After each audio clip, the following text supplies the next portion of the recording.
I'm Anna Stell in the Department of Theology here at Notre Dame, and it's my pleasure to introduce to you our speaker for this afternoon, Reverend Javier Prades from the University of San Damaso, Madrid.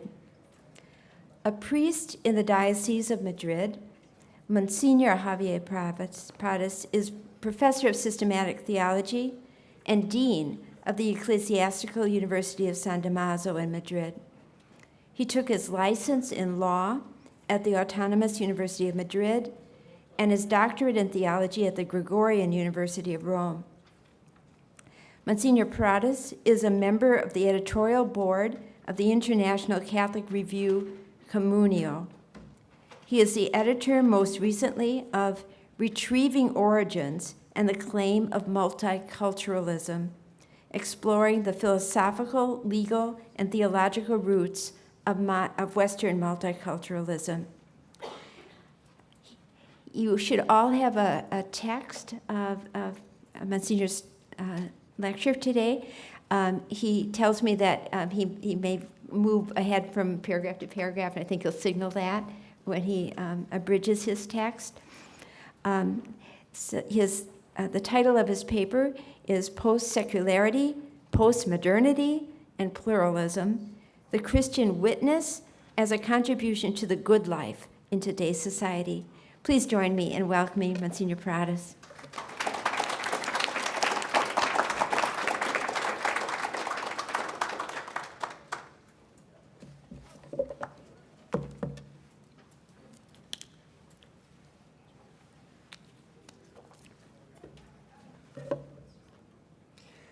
First of all, I would like to say my first words should be thanks to the Center for Ethics and Culture, and especially to Carlos Need, who invited me. And for me, it's a pleasure and an honor to be here today, and also to address such a distinguished group today. Thank you also for coming. And my second word is I have to apologize, because I will read my text. And maybe this is a bit old-fashioned way of speaking of post-modernity and post-secularism, but I think it's a bit more easy for you. And so I also try to give you a printed copy so that you can follow it in case it's too much boring to listen to what I'm saying. Then I will just read, and I will sometimes skip some paragraphs so to stay more or less in time, in the time we have. I begin with post-secular society and postmodern prediction. Not long has passed since prominent Western intellectuals began to draw up a social and cultural horizon in which religion would dissolve along with the great narratives of modernity. The incredulity towards meta-narratives and the self-dissolution of the concept of truth and the concept of foundation, typical of postmodernity, swept through modern culture like a tidal wave. A new age was inaugurated, the postmodern, in which any pretension of restoring the fullness that had been longed for and lost was definitively exhausted. Every great system of meaning was abandoned. The Christian religion, as far as the Christian narrative of the redemption of original sin through love, would not escape this postmodern liquidation. As opposed to what Nietzsche and the pioneers of tragic nihilism thought, this horizon void of meaning, like a desert absent of superior values, would be received and lived in postmodernity with indifference, without nostalgia nor cries of pain. This is how Gilles Lipovetsky described it in his famous 1983 work, God is Dead. The great purposes have been extinguished, but no one could care less. This is the joyful novelty. This is the limit of Nietzsche's diagnosis of the darkening of Europe. The meaningless void and the collapse of our ideals has not, as one would have expected, brought us more anguish, more absurdity, more pessimism. It is now possible to live without objectives or meaning in a flash sequence, and this is new. The only thing that would be saved from the tidal wave would be a cardinal courage intangible, undeniable in its multiple manifestation, the individual and his increasingly proclaimed right to become self-realized, a realization understood in a narcissistic, hedonistic, and consumeristic key, because all that remains is the quest for the ego and for one's own interests. An era of widespread expressive individualism was inaugurated, whose motto is, "Do your own thing, be yourselves in the world of today." This is Taylor. For these reasons, Charles Taylor calls our time the age of authenticity. To better understand the complexity of this panorama, we note that while individualism is emphasized in pluralistic society as absolute, seeking immediate satisfaction through consumerism, postmodern epistemology has declared a radical crisis of the subject to the point of postulating its disappearance. The heirs of Nietzsche believe that we can finally overcome the triple superstition of the self, the subject, and man himself. Michel Foucault is one of the most prominent representatives of this postmodern anti-humanism that coexists with a consumeristic individualism. If we can force the paradox, it seems we have the exaltation of an individualism without a subject. Thus, postmodern culture stands on these dominant traits: individualism without a subject, radical pluralism, and the progressive disappearance of religion, especially Christianity with regard to the West.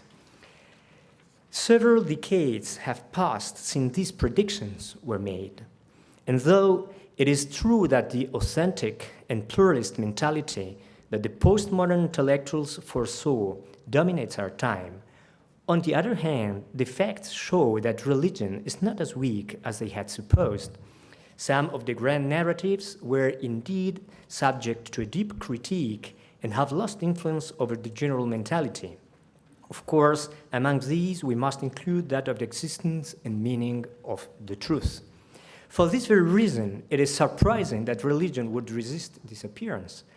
The so-called classic theory of secularization, whose central idea was the affirmation that the emergence and progression of modernity would inexorably conduce us towards the universal disappearance of religion, has not been demonstrated, as numerous sociological data sets and many scholars of religion confirm.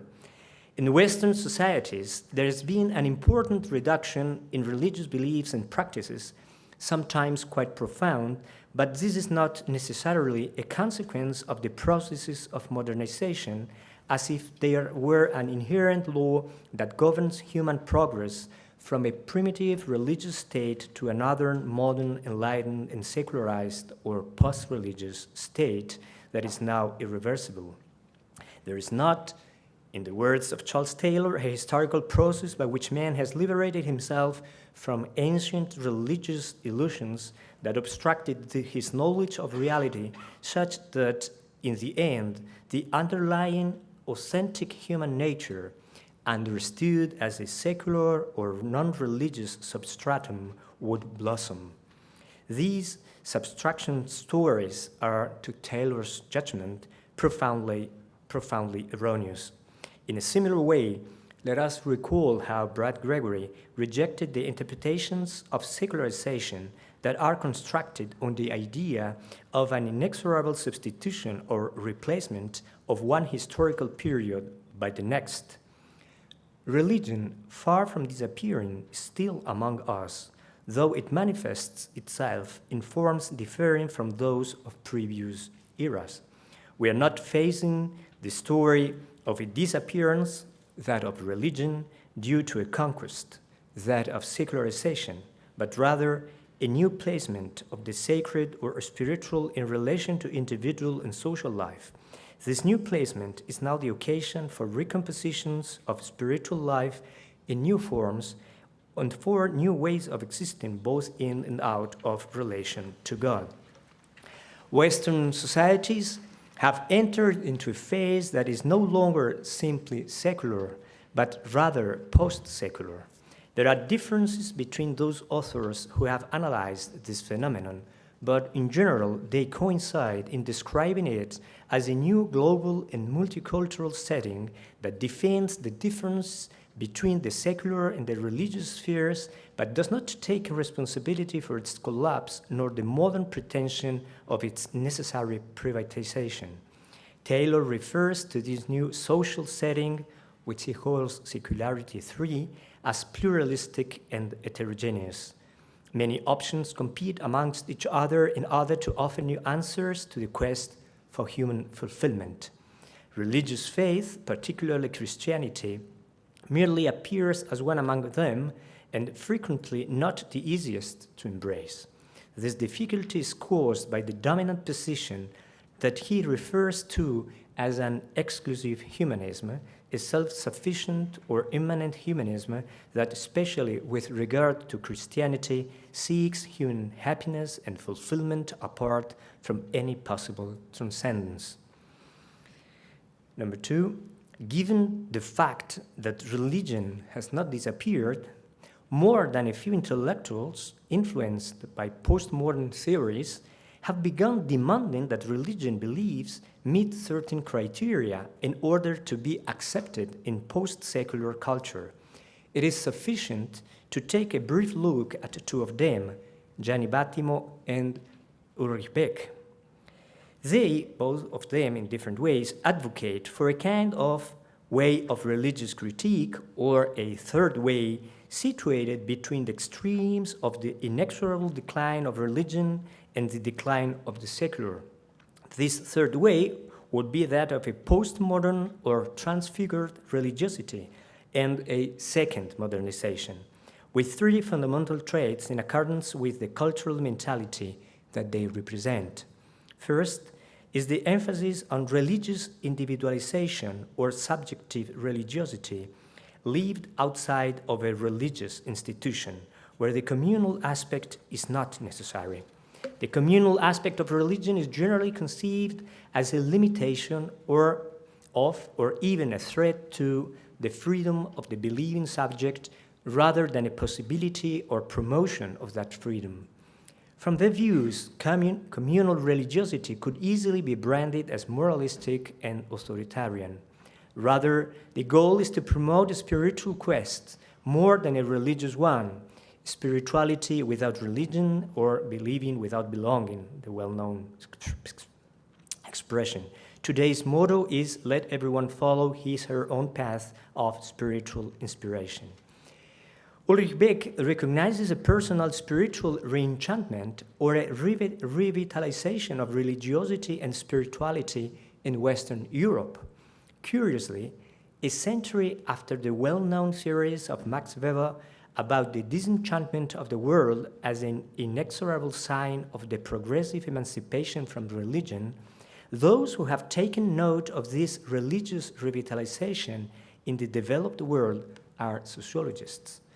The key to this revitalization is the decoupling of institutional religion and subjective faith in order to live a faith that is based increasingly on individualization and whose principal authority is the sovereign self, and not an institution, ecclesial tradition, or faith within a religion.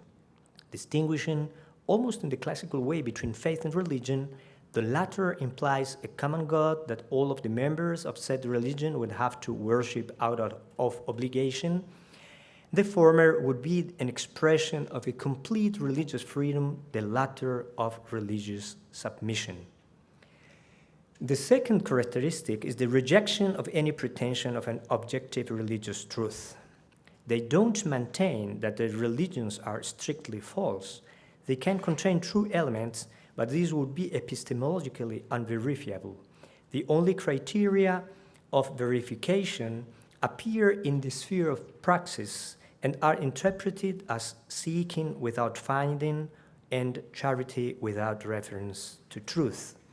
One of the customary traits of postmodernity is the complaint against what is considered imperialism of the truth and the adoption of a soft relativism.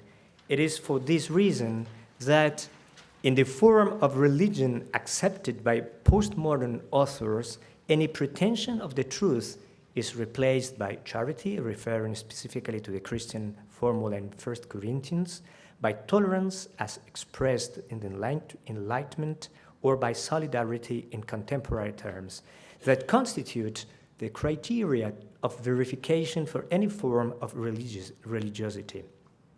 Religion is removed from the field of knowledge and is confined to the space of charity, tolerance, solidarity, above all as a feeling of compassion towards the weak or the poor. The most extreme symptom of this suspicion of truth appears when religion is declared potentially dangerous and violent.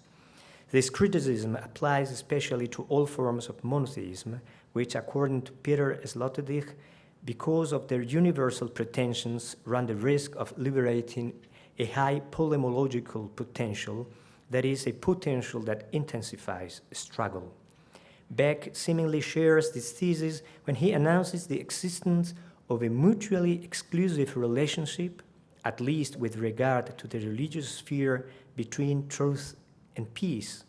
The pretension of any absolute truth by a religion, especially a monotheistic one, is necessarily a source of conflict and violence.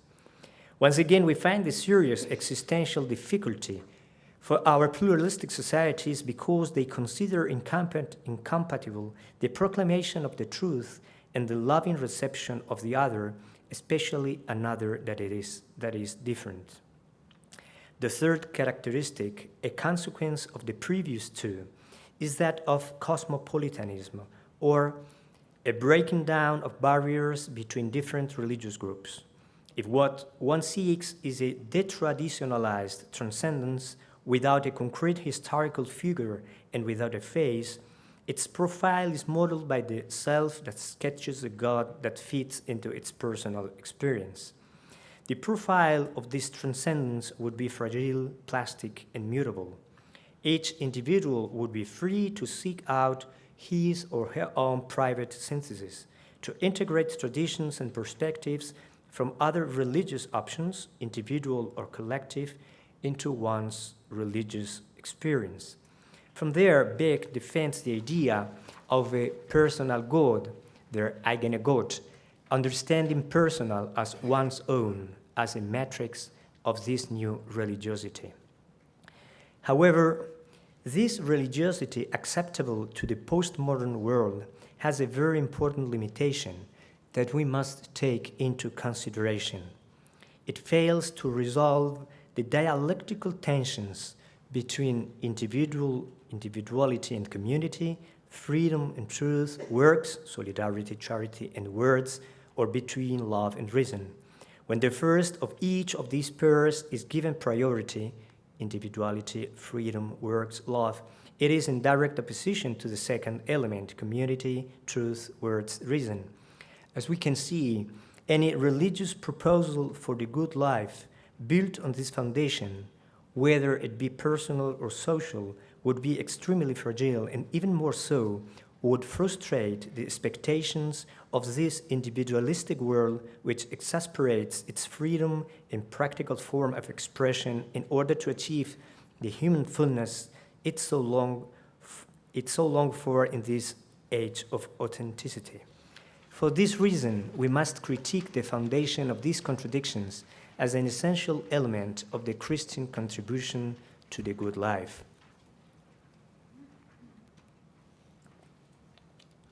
Three, on such a broad theme, contribution of religion to the good of the polis, which would include several chapters of the social doctrine of the Church, we will limit ourselves to just a few observations on the conditions that postmodernity demands of any religion that attempt to coexist within the contemporary cultural and social setting. Christianity could be included in the conditional benevolence offered to religions by postmodernity. However, could it do so without losing its originality of being a communal phenomenon oriented towards the fullness of the truth and love about the human being and the good life within society? Would accepting this postmodern proposal imply emptying it of its original content and converting it into a variation of that exclusive humanism whose results in Europe have being already negatively evaluated by postmodernity? If this is so, can Christianity hope to publicly cooperate with contemporary Western societies? Before those attempts that have been partial and consequentially insufficient, such as the uncritical attitude of simply accepting the postulates of the dominant mentality, or the defensive attitude that limits itself to merely vindicating the ideals of Christian doctrine, we need to seek, with all the patience necessary, a path that can effectively overcome the aforementioned aporias. Only if religion, faith, can articulate in positive terms and overcome the evident opposition between individuality and community, freedom and truth, words and action, and love and reason, will its proposal be a credible force for social construction. Our goal is not simply to preserve space for religion in a pluralistic society, with or without the consensus of the dominant mentality, but rather to assume the responsibility towards the common good of a proposal that can help all people to live a better life. I skip this 3.1. 3.2. As we have seen, slowly it's being recognized that religion has the right and the duty to contribute to the construction of the good life in pluralist post-secular society, a contribution that embraces and involves all members of society without exceptions or privileges for specific groups. This is even more necessary in an individualistic age, when it seems easier to stake a claim for what is mine, or to the maximum, ours, rather than what belongs to the other or others, when the ability to accept an us that is not discriminatory is waning, and in the best case scenario is achieved only through great effort. The examples in European and North American society are unending. However, if we pay close attention to common human experience, we must recognize that it is impossible to deny an us beyond an I. Moreover, we all affirm it somehow, even if we do so in contradictory ways. For this reason, it is important to reflect on the way in which we affirm an us in light of what we have been discussing. How can we recognize human characteristics on a personal and social level so as to overcome the aforementioned antinomies while respecting both terms, and in this way also overcome the contrast between myself and us, between us and others, which contradicts the ideal of a human universality and, of course, that of Catholicity. The project requires that we return to the classical task of reflecting on the observations about human nature. But is it possible to do so at this point in time, when the common evidence about what it means to be human we once shared seems to have dissolved in a sea of pluralistic opinions, positions, when they aren't contradicting each other? What is the appropriate method? In light of the above, it seems clear that after the postmodern critique of modernity, this method can no longer consist in the application of a system of ideas and predetermined values that are, so to put it in one way, abstract. We have seen how many objections have been put against systems of truth and the pretension of religious truth. Many of these arise from unacceptable prejudices, but that doesn't mean we should completely ignore them.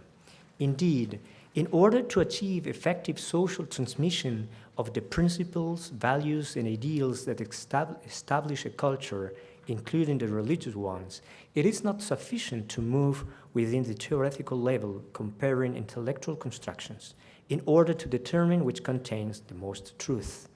Without going into all the speculative implications, it seems unquestionable that the assimilation of a value relevant to society, such as, for example, friendship or maternity or freedom, universals in their own right, will not occur efficiently if that assimilation doesn't begin in the experience of having friends or having a mother or meeting someone who is free. It is not enough, for example, for a child to be taught in school that mothers ought to love their children. The child needs to experience being loved. It is only in this way that the child could recognize and know what it means to be loved by a mother. If not, he cannot understand it properly. The most appropriate method for effectively transmitting values involves at least two dimensions. First, a pedagogy that allows the recognition in act of common values and shared human characteristics is indispensable. When we say recognition, we are not just talking about an arbitrary consensus, as the common usage of this category suggests. When we say in act, we mean that true education does not limit itself to simply repeating exact ideas about human nature, but rather allows for the identification of the noetic content of each truth from lived experience of the common human value in question. The anthropological motive that underlies this educational conception is that the human being, when he questions himself, always does so from the here and now of his own existence, both in a personal way and in a community. In other words, he does not elaborate a theory prior to his condition as an existing person, but rather he discovers himself and all human values and meanings already embedded in the world, and it is from there that he can subsequently reflect on who he is and who he is called to be. Having said that, secondly, we must realize that human ideals and values do not appear to the discerning subject, no matter how prepared and open he is in a pure state, so to speak, but rather they are assimilated concretely and according to the traits of a specific human tradition, cultural or religious. For this reason, it is indispensable that the recognition in act of these universal values occur from within what is often called the narration of one's lived tradition. In this way, the existence of other potential traditions, values within the same plural society can be respected, and a space can emerge for legitimate debate about their greater or lesser suitability to express the fullness of human life. This approach avoids the imposition of one tradition over another and avoids falling into the relativism of mere cultural juxtaposition. What is promoted here is the virtuous exchange appropriate to a truly plural society in which democracy as a universal value is lived out with the backing of the dominant tradition that confers the greatest social legitimacy to legal and political proceedings. Both aspects of this method are necessary.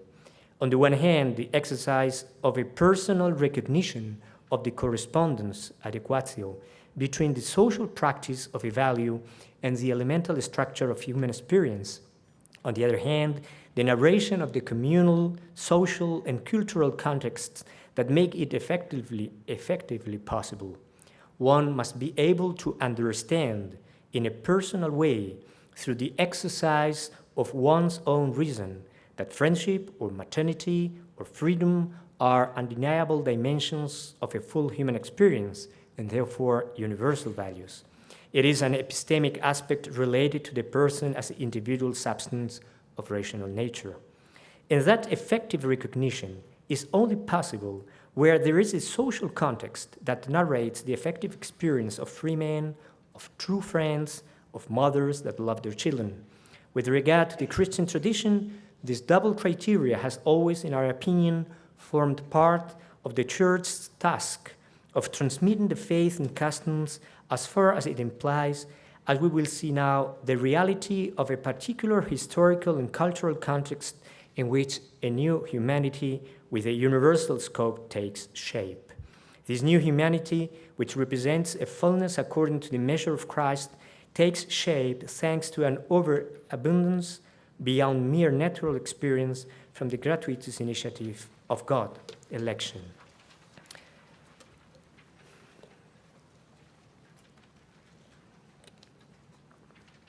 Three. This method, the recognition in act of human values from within a human tradition, is founded on an anthropological vision that overcomes postmodern individualism and immanentism. The Italian sociologist Luigi Allodi reminds us that man achieves self-awareness and develops the ability to confront his own past and future only if he is able to distance himself from the immediate demands of life. The individual cannot on his own create this distance, which is the necessary condition to enter into himself, because it is born from the encounter with others. In this sense, the isolated individual is a pure fiction. One's personal identity always develops through dialogue and intersubjectivity. Recognition of the other does not seek to satiate some intellectual curiosity, but to pursue clear practices for our coexistence. In order to combat the narcissism and instrumentalization that we described above, a society needs men and women who know that they are important thanks to the esteem they receive from others. I limit myself now to quote Vattimo again, who defends the position that constitutive openness to the other is a primordial fact. He says, I think rather that there is an original relationship like that which we have with our parents, with our family, with our neighborhood friends, or better said, there is a communal constitution to our existence that we cannot deny. This is a per-conceptual, pre-theoretical fact, and for this very reason, it is impossible to deconstruct. Who then is the other? He is always another like me, but that is not me. The other is distinct from me, but not unfamiliar to me. There exists between us, between all human beings, an identity that is deeper and more original than any difference, which is precisely what allows us to grasp the other as distinct from me. An intensified individualism could never fulfill the needs of human happiness because it's ignorant of the structural constitutive relationality of every human being. Beyond the theoretical argumentation, what is most important for society is that if the other could not be recognized as a self, human otherness would be obscured and even diluted, and with it, his or her fundamental dignity.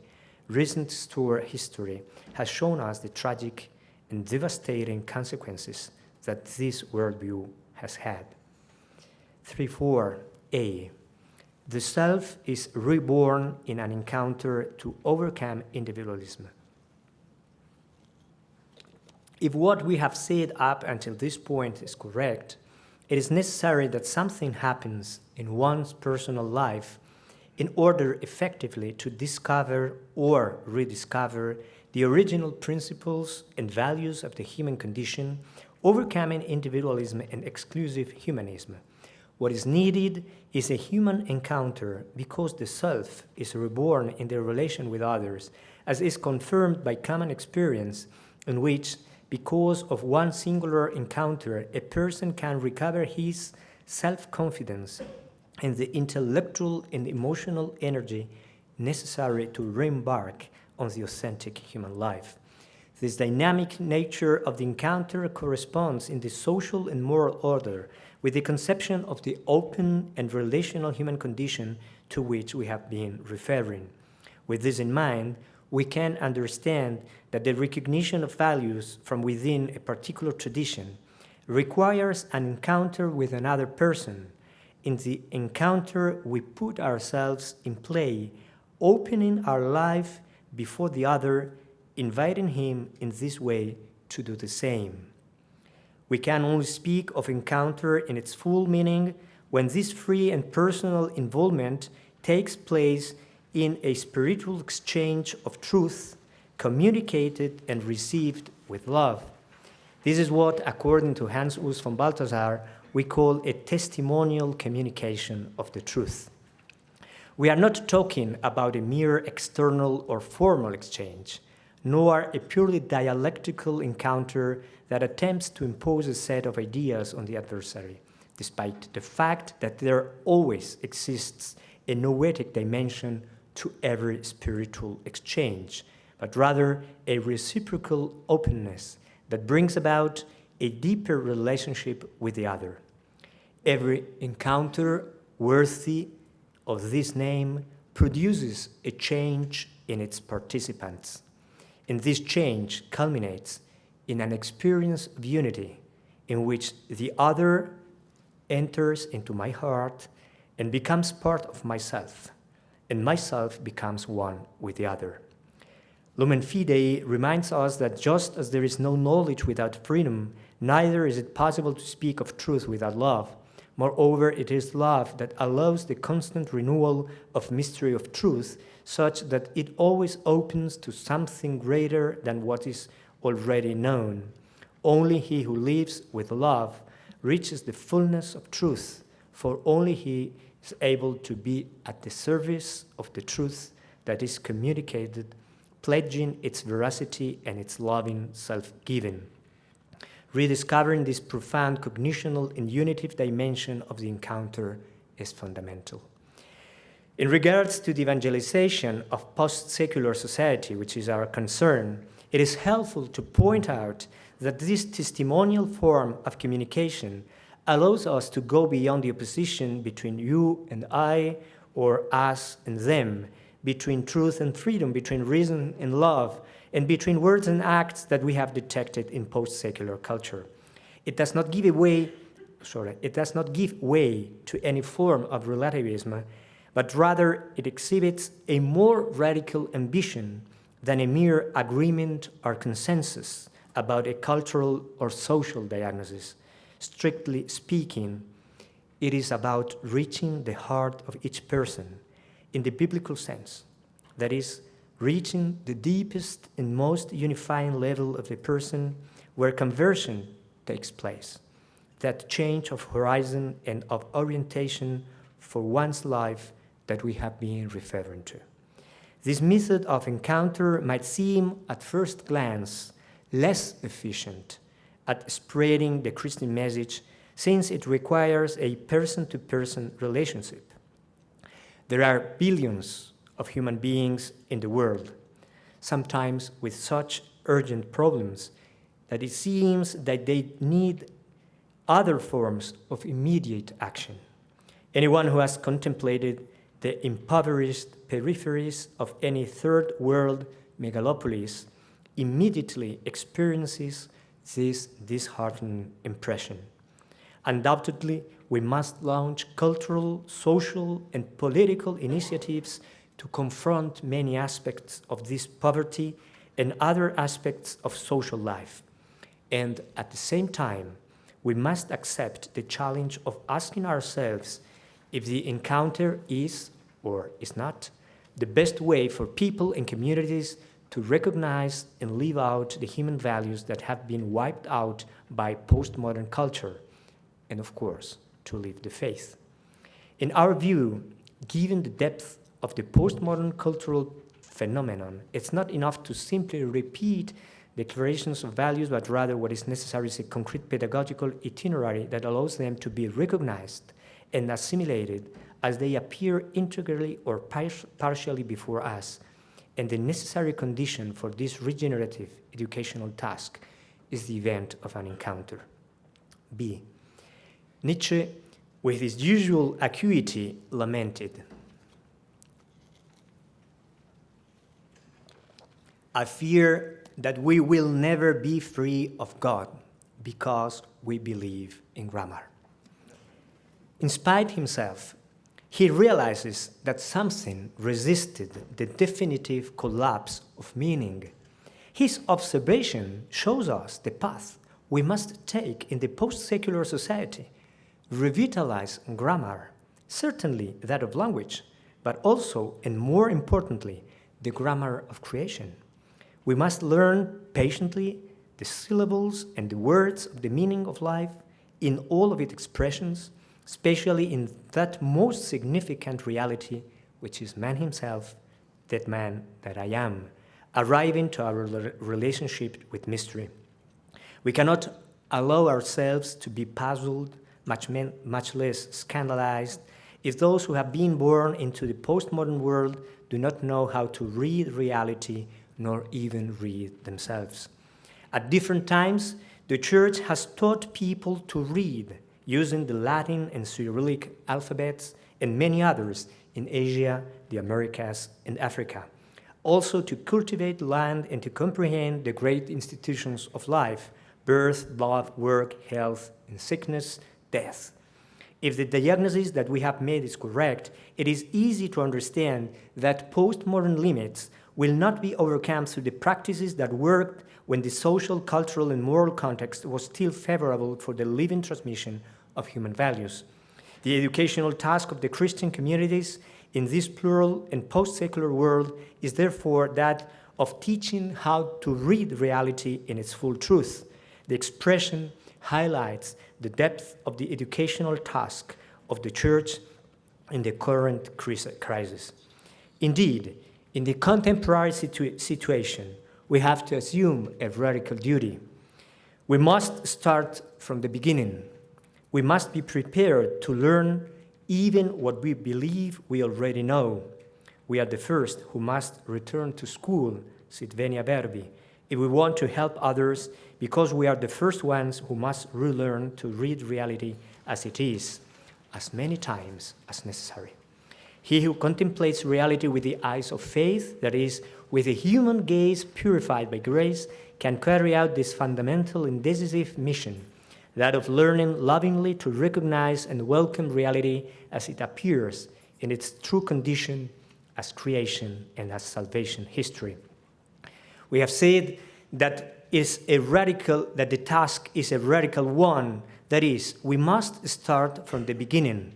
Our principal responsibility then is to cultivate an attentive and passionate gaze towards every aspect of reality in our daily lives, and also in the natural and social sciences, and in our cultural and political debates, so that we may identify those values and ideas that correspond, even if partially, with the original disposition of our hearts, oriented towards mystery, towards what everyone understands to be God. Without presumption, given that we too must learn to have this gaze, and with patience, we assume this task in terms analogous to those that the Church has proposed in the past, rediscovering the truth of the cosmos and of man from those who have been touched by the grace of an encounter. Thomas à Kempis coined an expression that can help us identify the radical beginning of our task, because it covers both the origin and the aim of Christian education. He says, ex uno verbo omnia et unum locuuntur omnia, et hoc est principium quod et loquitur nobis. From this one word, all things spring, and all things speak of him, and this is the beginning and also the principle that also speaks to us. All things speak of the Word of God. From whom, in unity with the Trinity, they proceed, laying the foundation for a sacramental comprehension of creation and of history. Therefore, there is a possibility that starting from the incarnate Word, an adequate education can reveal the grammar necessary to read reality as it is, even in its darkest and most difficult aspects, to the depths of suffering and of evil. Indeed, only in the Word, in His incarnation, passion, death, and resurrection, can decipher all of the dimensions of our life and the cosmos, reintegrating it into the unity of love. The experience of communal education that introduces the eye into the fullness of reality allows us to overcome the postmodern aporia between individual and community and the aporia between immanentism and transcendence. C. Previously, we had alluded to the cognitive dimension of the encounter. In accordance with the long Christian tradition, we can speak now of a nuptial knowledge. We use this expression to signify the profound union, the connubium of the knower and the known, whether it be a person or a natural reality. That is the true culmination of knowledge. As Balthasar puts it, from the beginning of his spiritual life, man opens himself to reality, to the human you and the you of God, in profound harmony of the entire person, by means of his faculties with reality, according to an original unity of knowledge and love.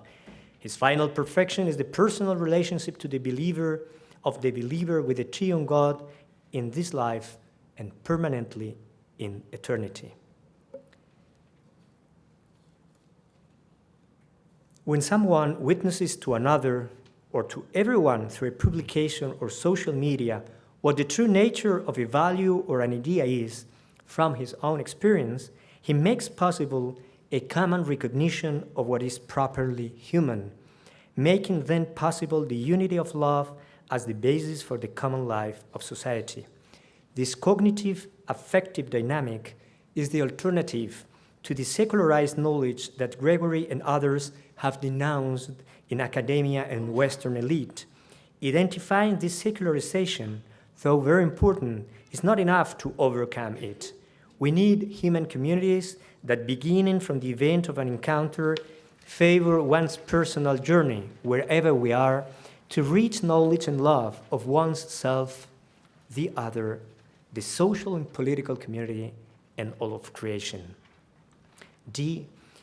If knowledge opens through an encounter, we must find an answer for the other difficulty that Taylor denounces in his work, what he calls the unthought, the prejudgment held by a mentality that grants exclusive humanism its full trust. Taylor's hermeneutic approach to exclusive humanism is able to bring to light the non-explicit dimensions of the immanentistic mentality in the post-secular world. The Canadian thinker is correct when he reveals what has been presupposed by those that hold these mentalities and demands that they consider a worldview open to transcendence. We must appreciate this effort as it deconstructs the alleged objectivity of closed world structures and stands up for the intellectual and spiritual dignity of transcendent stance. Taylor is aware that his historical hermeneutical work must be assimilated into a philosophical theological dimension. In line with this perspective, we agree that it is necessary to integrate the hermeneutic focus into an ontological explanation, like the meta-anthropology of von Balthasar, which we have followed habitually, or into a phenomenological realism or other possibilities.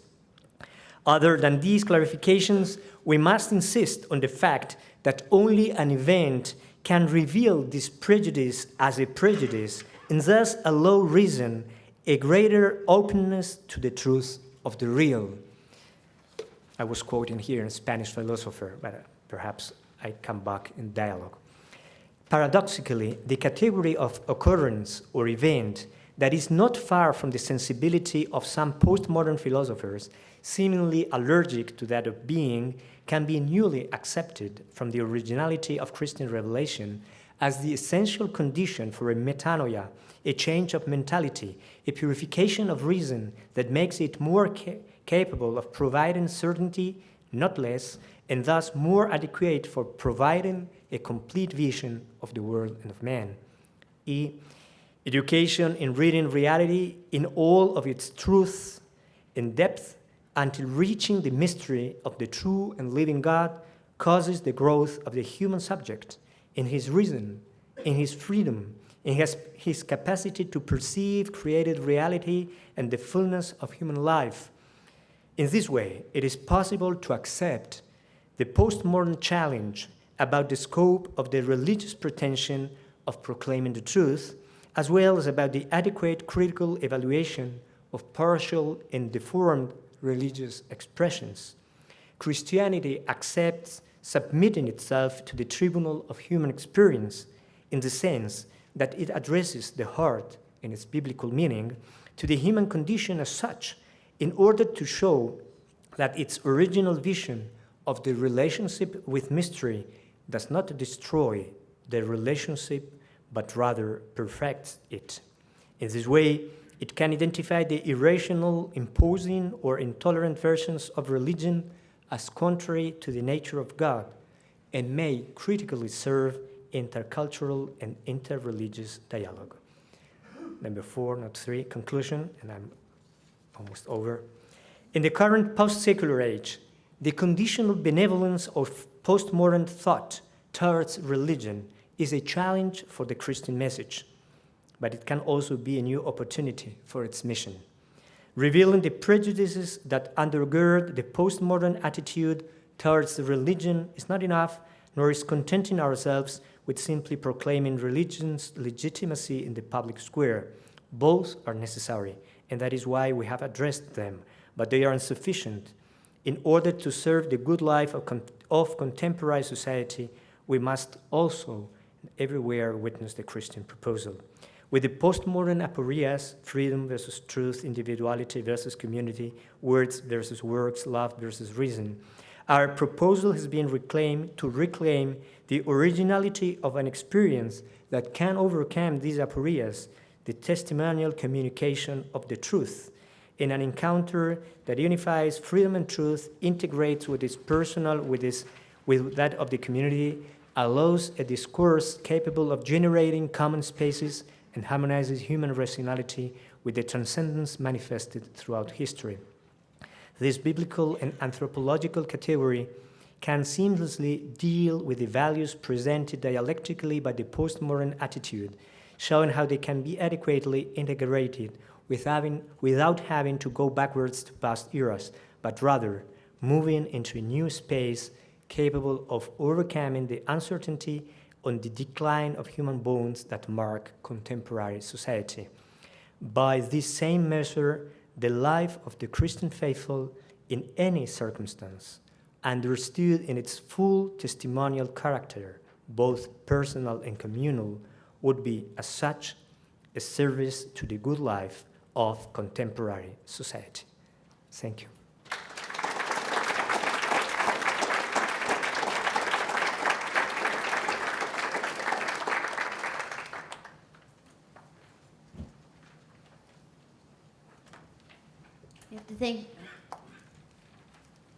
We have to thank Monsignor Prades for this wonderful and challenging talk that he's just given us. And now we have time, about 15 minutes, that we can talk with him about it.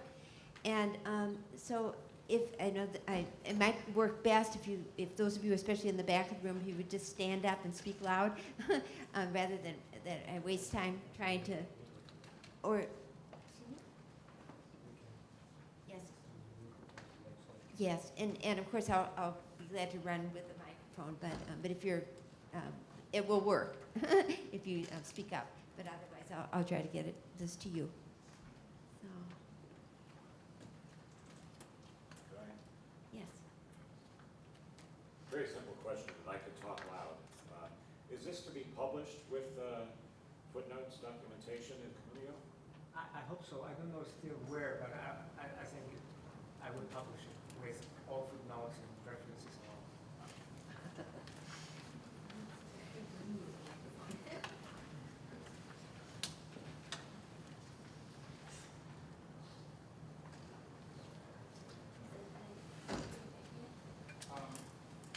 I just have a question about.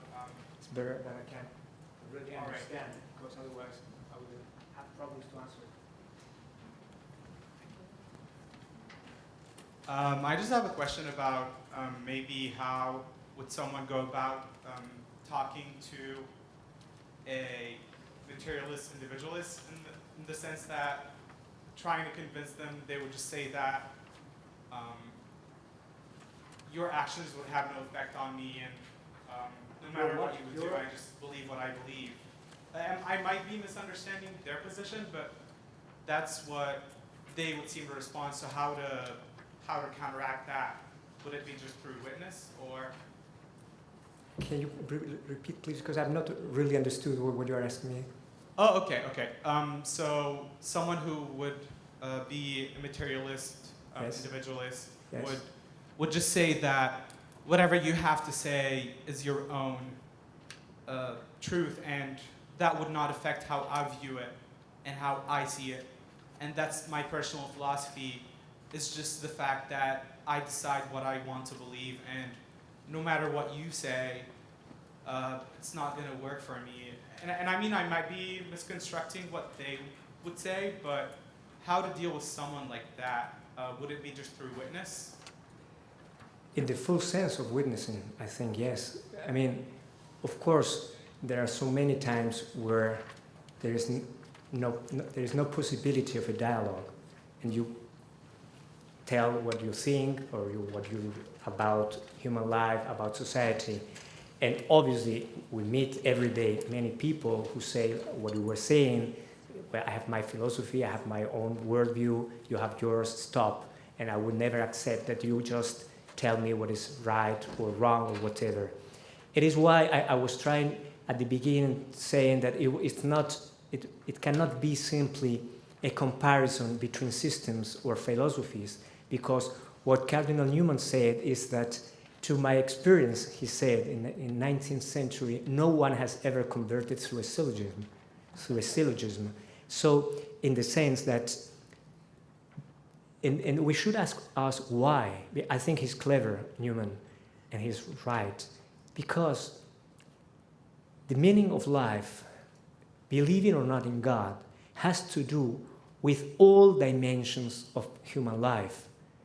And then it will never be a conclusion of an only theoretical or intellectual discussion, though this may be very important, and I love these discussions.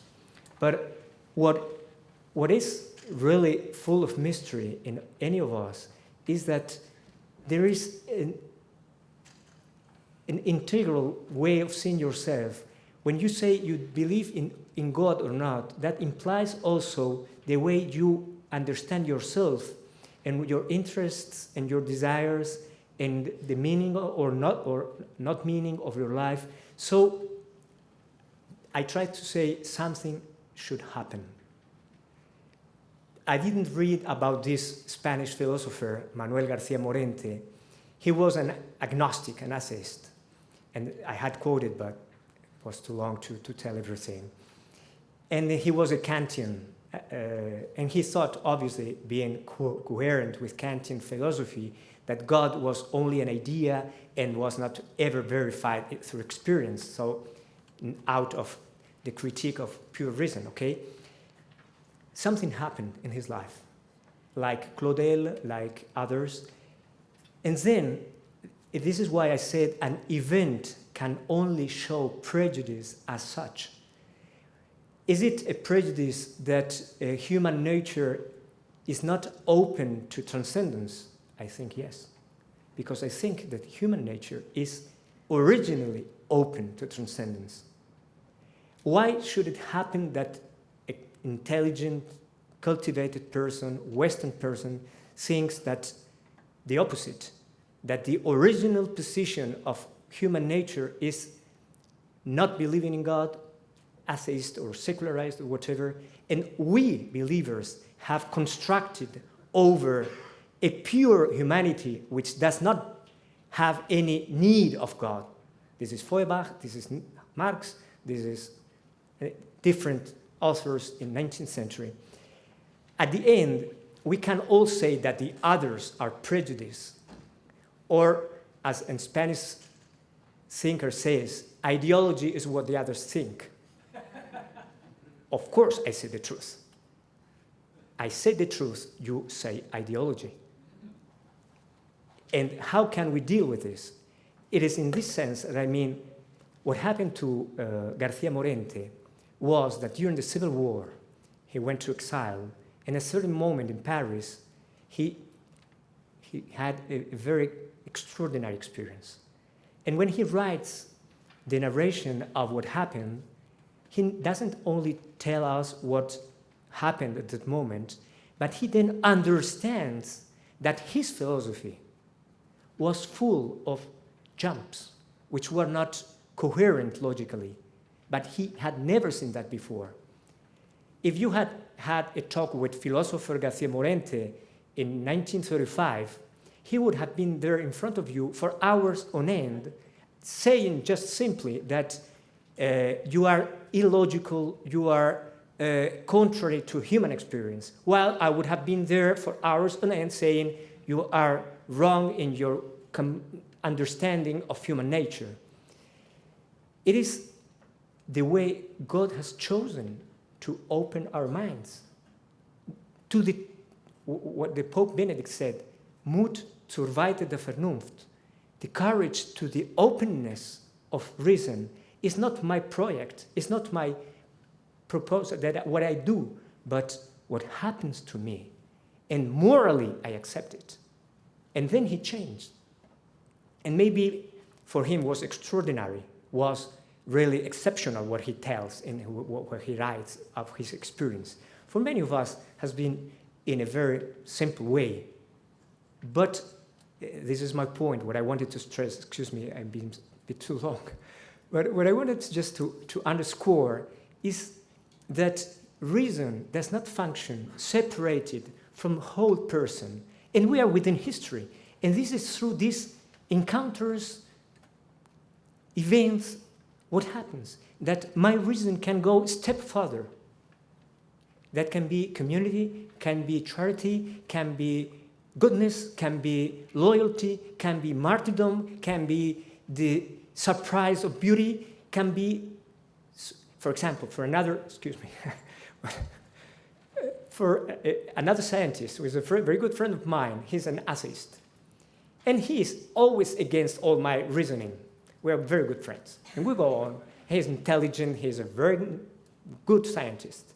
He says, well, I do not agree with you, never, except in one moment, when I look to my children.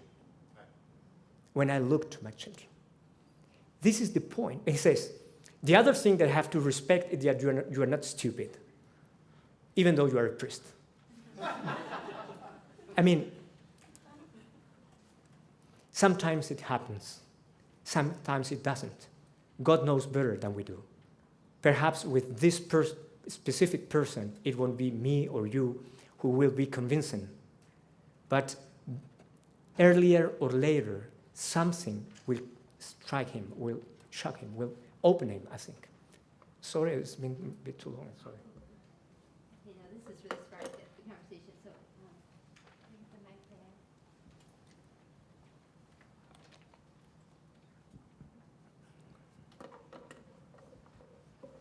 there. Javier, thank you very much. Slowly, you are Irish, and it's another difficulty for me. I know, for everybody. Only about language. The basis of the communication is one-on-one. It's heart-to-heart, speaking heart-to-heart. And this is a very beautiful idea, but in a world where the world speaks to masses in each moment, and those who have the lie have also the most powerful technologies and skills to propagandize. So I just wonder how, to take this beautiful idea, is there, first of all, any possibility of creating a multiplier effect? This is a banal question, perhaps, but I want to take it to the next... The possibility of? A multiplier, as it were. Yes. But is it for us to simply create those one-on-one encounters and leave God to do the rest? Is that the process, or is there another process that we might open in this modern world, which is quite different to the worlds we have seen before? Well, I think there are many possibilities. We are within this society, and I want to be within. And there is social media, and there's TV, and it's newspapers, and also gathering people. I mean, we are not today, in a sense, I'm not speaking one-to-one. In another sense, I'm doing. And I'm, in my wish and my attitude, what I want is to hold at the same time a personal communication to each of you. And there are nuances and there are differences. And there is this experience that sometimes I've been in a place with 25,000 people listening to one speaker, and I could say, this guy speaking to me. So this can be in a football stadium, this can be through newspaper, this can be through talk on TV or wherever, or through all the resources of this postmodern technological society. I'm not an expert, so you are much better than me. You know better what are the possibilities and the limits. What I say is that we cannot communicate without exposing ourselves, without opening the possibility that the other gets into our life. How that should happen when you are writing an article for a newspaper? You know better than me. You have done it so many times. One of my best friends now is a journalist, and I met him through the newspaper because he was one exception. While everyone is judging the world and saying what's wrong and what's right, analysis here and there, analyzing and whatever, there's sometimes one who is completely himself in what he's saying. And you notice it, and you say, I prefer this much more than those clever, intelligent think tanks explaining me what will be the strategy over the coming 50 years on. I also go to Pew Research, and I go to all these think tanks to get my information. But I know that I would have never been a friend of you if I had not seen you exposing yourself. And you did it how you did it. So we keep on going. And maybe we can discover many other things. I have not a great fantasy. Father Javier, I detected in your line that Christianity accepts submitting itself to the tribunal of human experience. At the end. Yes, a harmony with what Jean-Luc Marion said 2 years ago, that theology was the beginning of ideology. Well, maybe. And he said that Justin and Tertullian presented themselves to the world with just bare philosophy. They spoke to the world on its own terms. And he said that's what we must return to, is that a more humble posture with respect to the world. And he said theology was the invention of our own private language, which stopped our communication with the world. So I don't know whether he goes a little further than you, or that's the same thought? Or? Well, I'm not sure that theology was born like that. I would rather say that there are at least two different grounds. One may be inner to the Christian community that is trying to explain better the mystery, what you are living. You give your life, martyrs, confessors. This is the plain Christian experience. They lived and they died for Christ. And when they encountered philosophical schools in the antique world, they had to explain themselves. The gnosis is the first deep challenge and maybe one of the roots of Christian theology. They were intelligent philosophers. They were deep thinkers. And you have to answer what is the right understanding of this incredible experience you are having, you are living. So this is one cause of theology. And the second, so to explain the inner, the faith. But the second is the dialogue with that world, which came when they went to Rome or to Greece or to all the Mediterranean Sea and to the eastern countries, and they had to learn new languages and to say this experience through new categories and new words. So, I mean, I would say that then what we were quoting is the risk of theology. And then it's interesting that we are aware that we can convert theology in an ideology. This is a risk, this is true, and we need this humility. We do all need this humility because it's so easy to speak. It's so cheap. Well, sometimes not so cheap. I mean, we heard yesterday about Thomas More and Solzhenitsyn, so sometimes words imply your life. But on the other hand, we can be sophistic. We can just speak because we speak.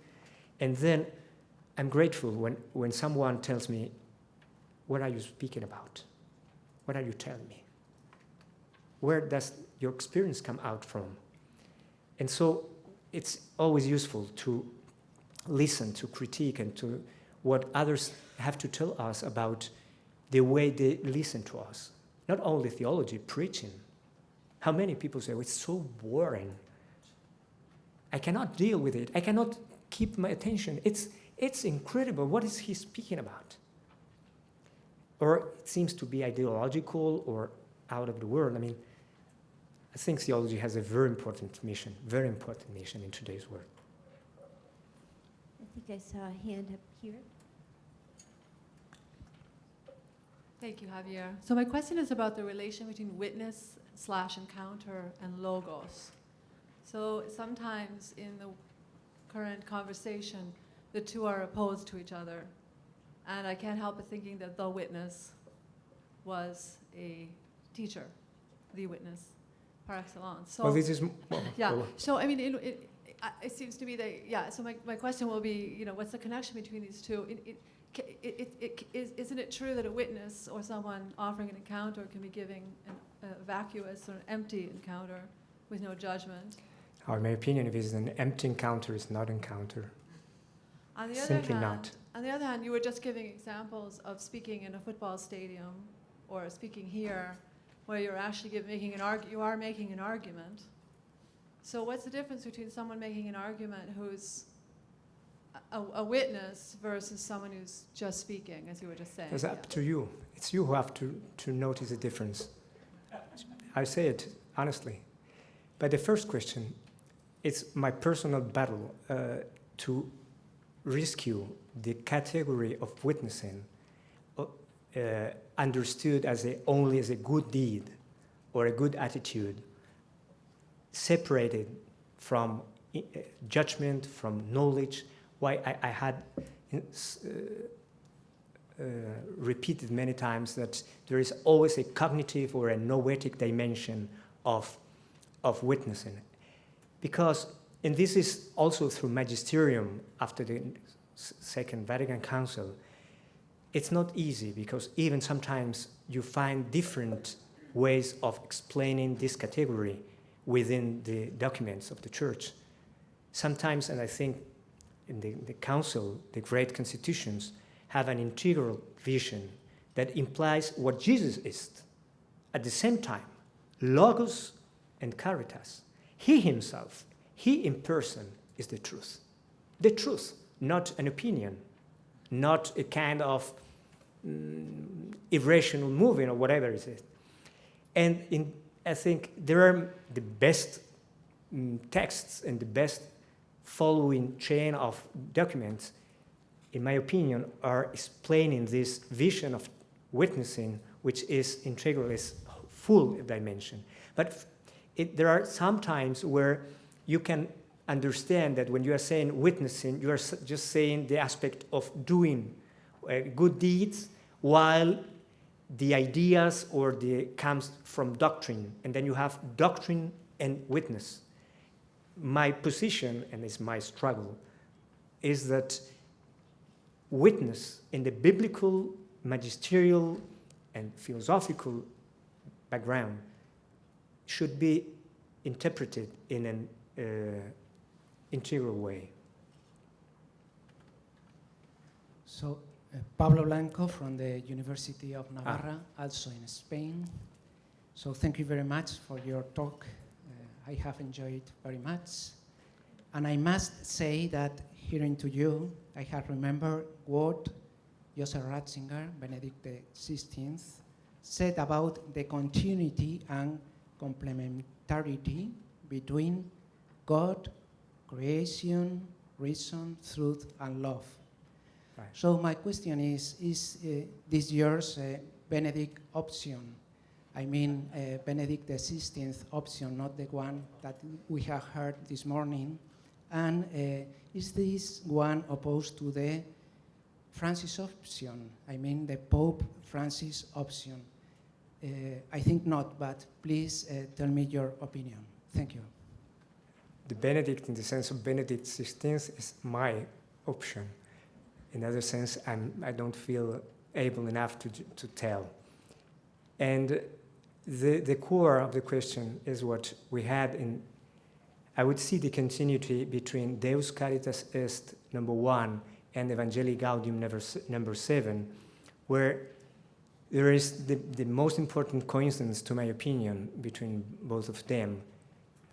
I don't know if I would call that one option and another option, but I find the continuity, which is also expressed in very different ways of dealing. When the Pope says, Pope Benedict said, being a Christian is not a result of an ethic idea or a lofty, no, with an ethic decision or a lofty idea, but the result of the event of, you see, it's my position, the encounter with an event, with a person that gives a new horizon to life and then a decisive orientation. I think this is the essential and the crucial point for us today. Wherever we are, Western countries, other continents, because I've been only speaking of Europe, Western Europe, and perhaps the United States. I don't know very much of America, I cannot speak, but perhaps we could say Western countries. If we go to Latin America, if we go to Africa, if we go to Asia, many of these questions are not the main questions, are not. And nevertheless, this main statement of Deus Caritas Est and Evangelii Gaudium remains essential for all worlds, for all cultures, for all kinds of situations in social living. Thank you. We've actually come now to the end of the session, and I want to thank you, Monsignor Prades, for your lecture. And that's what it says. It was written down here for me. For your lecture and your witness. Let's give a warm round of applause.